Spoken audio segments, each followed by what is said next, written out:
je place la frontière 2. Où sont les nombres x plus petits ou égaux à 2? Les voilà. Ça nous donne la réponse et il faut barrer ceux qui sont interdits parce qu'ils sont plus grands que 2.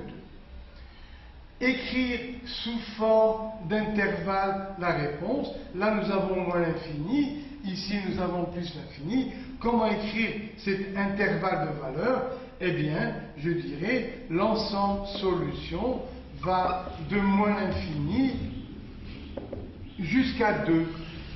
Oui, on accepte le 2. On accepte égal, donc le crochet l'enveloppe. Et c'est une équation. Je cherche un x. Donc, je vais diviser par moins 3 pour avoir un x. Bien sûr, on divise partout par moins 3. Ça nous fait un x. Mais, j'ai divisé par un nombre négatif. Donc, il faut changer le signe. Ça nous fait x plus grand que 6 sur moins 3, ça fait moins 2. Interprétation graphique. Voilà le 2. Voilà le moins 2, pardon. X doit être plus grand que moins 2. Donc voilà les valeurs de x, et là je barre l'intervalle interdit. Alors, écrit sous forme intervalle, la solution est S égale, attention, de moins 2 jusqu'à plus l'infini. L'infini est toujours ouvert.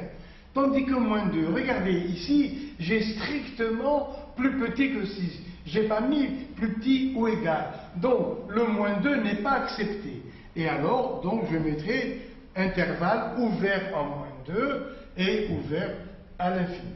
Pour l'infini, que ce soit moins l'infini ou plus l'infini, comme ce nombre ne s'arrête jamais, l'intervalle est toujours ouvert. On ne peut pas le bloquer par une limite.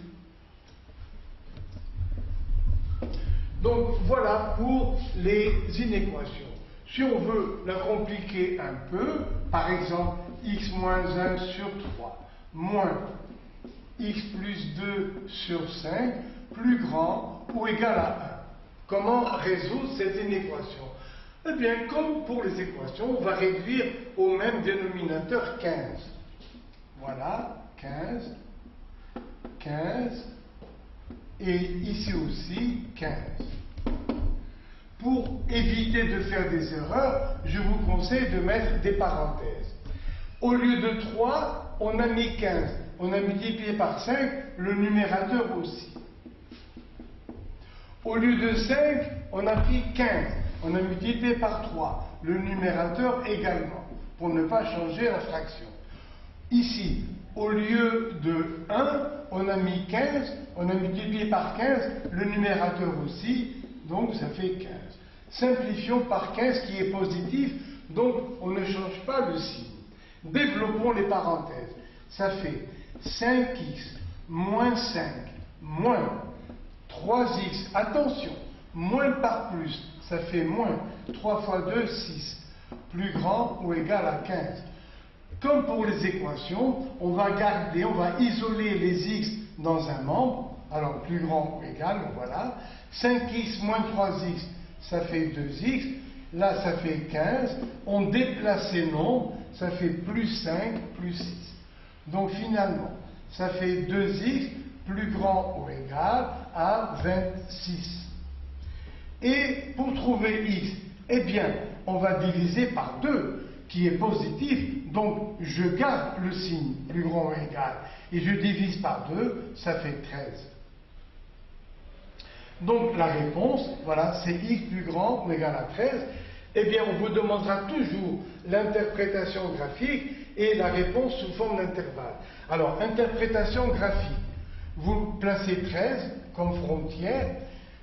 Où sont les nombres x plus grands que 13? Les voilà. Donc, vous barrez ici. Et là, ce sont, vous voyez, une multitude, des milliers de nombres x plus grands que 13 et qui sont solutions. La solution, la réponse, sous forme d'intervalle, c'est depuis 13 jusqu'à plus l'infini.